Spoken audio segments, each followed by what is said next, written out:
وعلى آلك وأصحابك يا حبيب الله صلاة والسلام عليك يا نبي الله وعلى آلك وأصحابك يا نور الله.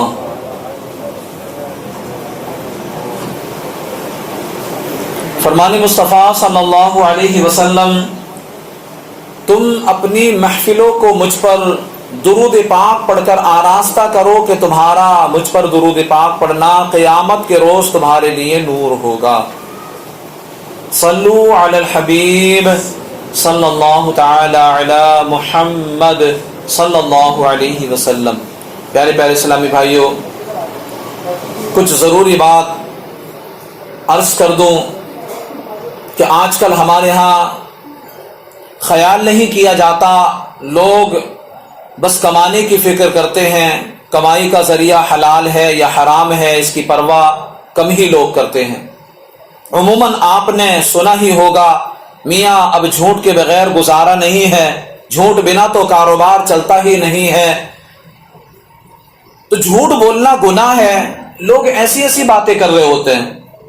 آپ کو بتاؤں میں، جھوٹ بول کر جو رقم کمائی جاتی ہے اس میں بھی جھوٹ کا اثر آ جاتا ہے، اس میں بھی جھوٹ کا اثر آ جاتا ہے. اب بتائیے، جو ایسی کمائی ہو اس میں برکت کہاں سے آئے گی؟ یوں ہی سودی لین دین عام ہو رہا ہے، رشوت عام ہو رہی ہے، ناپ تول میں ڈنڈی ماری جاتی ہے، جھوٹی قسمیں کھا کر مال بیچا جاتا ہے. جو ملازمت کرتے ہیں ان کے ہاں بھی ایسی صورتیں پائی جاتی ہیں، ان کے ہاں بھی ایسی صورتیں پائی جاتی ہیں. کام میں سستی دکھاتے ہیں، رات دیر تک جاگتے ہیں، صبح کام کے وقت نیند چڑھتی ہے، کبھی گپ شپ، کبھی فون پر باتیں، کبھی ادھر ٹائم ضائع کرنا، کام پر دھیان نہیں دیتے. اگر یہ عرف سے ہٹ کر کیا، مثلا جتنی فون پر بات کرنے کی اجازت ہے اس سے زیادہ وقت لگایا تو اتنے وقت کی جو اجرت ہے وہ شرعی صورت پائی جانے پر حرام میں ہو گئی. ہم کسی کے ہاں نوکری کر رہے ہیں، کوئی کام کرتے ہیں فیکٹری وغیرہ میں، اب فیکٹری میں کام کرنے کے لیے لگایا، لیکن جو کام کا وقت ہے، جس کام کا ہمیں اجارہ دیتی ہے کمپنی، سیٹ ہمیں جس کام کا اجارہ دیتا ہے، اس کام کے وقت میں ہم فون پر بات کرنے لگ جائیں کہ ابھی تو ہم کو کوئی دیکھ نہیں رہا. تو اب کیونکہ فون پر اجازت تو ہے نہیں بات کرنے کی، یا اجازت ہے تو کتنی اجازت ہے؟ جتنی اجازت ہے اس سے زیادہ بات کر رہے ہیں، ہے نا، وقت کو ضائع کر رہے ہیں. تو اب جو یہ وقت ضائع کر رہے ہیں، کام کے وقت کو باتوں میں نکال کر کے، گپ شپ میں نکال کر کے جو اس کو ضائع کر رہے ہیں، تو یہ اجرت لینا ہم پر حرام ہو جاتی ہے. اس وقت کی، اتنے وقت کی ہمیں کٹوتی کرانا چاہیے. مسئلہ تو یہی ہے. اسی طرح حرام کمائی کی اور سینکڑوں صورتیں ہیں ہمارے ہاں. ایک یہ بھی تو مسئلہ ہے کہ لوگ سمجھ بیٹھتے ہیں کہ دین صرف نماز روزے کا نام ہے. یہی عام طور پر سمجھا جاتا ہے کہ دین نام جو ہے وہ نماز پڑھنے کا نام ہے، روزہ رکھنے کا نام ہے، قرآن کی تلاوت کرنے کا نام ہے. جی ہاں، اور لوگ سوچتے ہیں کہ قرآن کی تلاوت کر لو یہ دینداری ہے، یا پھر ہم دینی باتیں کر لیں، نیک محافل سجا لیں، اس کا نام دین ہے. یہ ایسے لوگ پائے جاتے ہیں. جی نہیں، دین ہمارے گھر پر بھی حاکم ہے، ہماری دکان پر بھی حاکم ہے، ہماری ذات پر بھی حاکم ہے. دکان کھولنی ہے، کاروبار کرنا ہے، اس کے شرعی احکام کیا ہیں؟ حلال کی صورتیں کیا ہیں؟ حرام کی صورتیں کیا ہیں؟ سود کیا ہوتا ہے؟ کن کن صورتوں میں کمائی حرام ہو جاتی ہے؟ ان سب کو، یہ سب کچھ کون سیکھتا ہے؟ ان سب کو جاننا تو ضروری ہے، لیکن سیکھتا کون ہے؟ ان سب کو سیکھتے ہی نہیں، اور بڑے بڑے کاروبار چلا رہے ہوتے ہیں. پھر اس میں حلال حرام کی پرواہ بھی نہیں ہے. حرام آ رہا ہے، حلال آ رہا ہے، بس جمع کیے جا رہے. اللہ پاک ہمیں حرام کمائی سے محفوظ فرمائے، ہمیں یہ چیزیں سیکھنے کی توفیق عطا فرمائے. سیکھنی چاہیے ہمیں یہ سب چیزیں. حضرت بایزید بستامی رحمۃ اللہ تعالی علیہ بہت بڑے ولی اللہ، اب توجہ فرمائیں، بہت عبادت گزار تھے. آپ کئی سال تک عبادت کرتے رہے، کئی سال تک عبادت کرتے رہے، مگر عبادت میں لذت ہی نہیں ملتی تھی. آپ عبادت میں لذت نہیں مل رہی تھی آپ کو. قرب الہی کے دروازے نہیں کھلے، پریشان ہو کر امی جان کے پاس آئے، انہیں اپنی پریشانی بتائی۔ اب ماں بھی تو بایزید بسطامی رحمت اللہ علیہ کی تھی، کوئی عام شخصیت تو نہیں تھی، کوئی عام خاتون تو نہیں تھی۔ خیر ماں غور کرنے لگی کہ آخر کیا وجہ ہے، میرے بیٹے کا عبادت میں جی نہیں لگتا، عبادت کرتا ہے، نمازیں پڑھتا ہے، قرآن کی تلاوت کرتا ہے، اکتاتا ہے، میرے کو آن کر کے شکایت کرتا ہے، میرا جی نہیں لگتا عبادت میں۔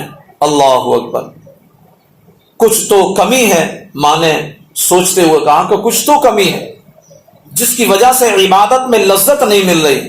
آخر امی جان کو یاد آیا، فرمایا بیٹا مجھے کمی مل گئی، مجھے کمی مل گئی۔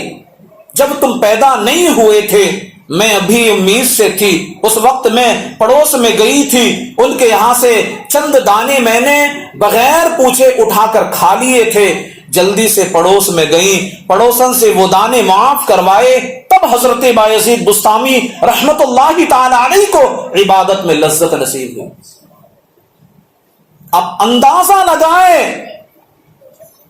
کہ کس کا اثر کہاں پہنچ رہا ہے۔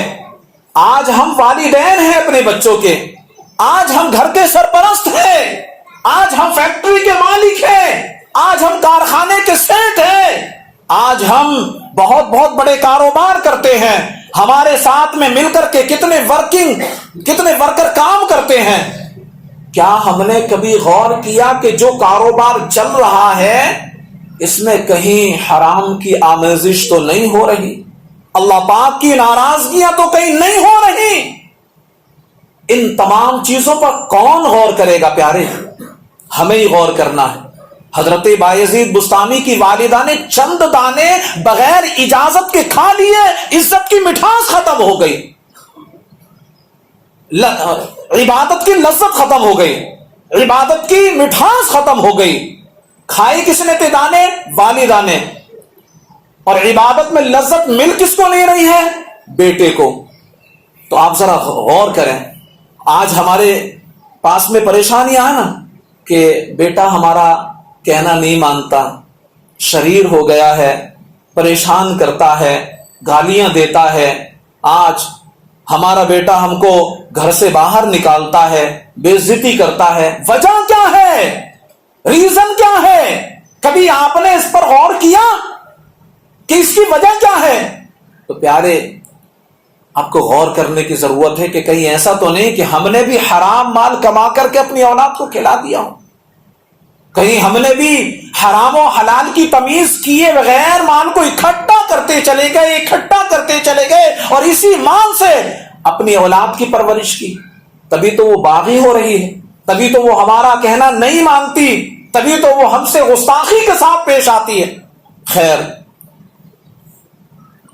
میں عرض کر رہا تھا کہ حضرت بایزید بسطامی رحمت اللہ تعالی علیہ کی والدہ کہ انہوں نے جب وہ دانے معاف کروا لیے تو اب حضرت بایزید بسطامی رحمت اللہ تعالی علیہ کو عبادت میں لذت ملنا شروع ہو گئی۔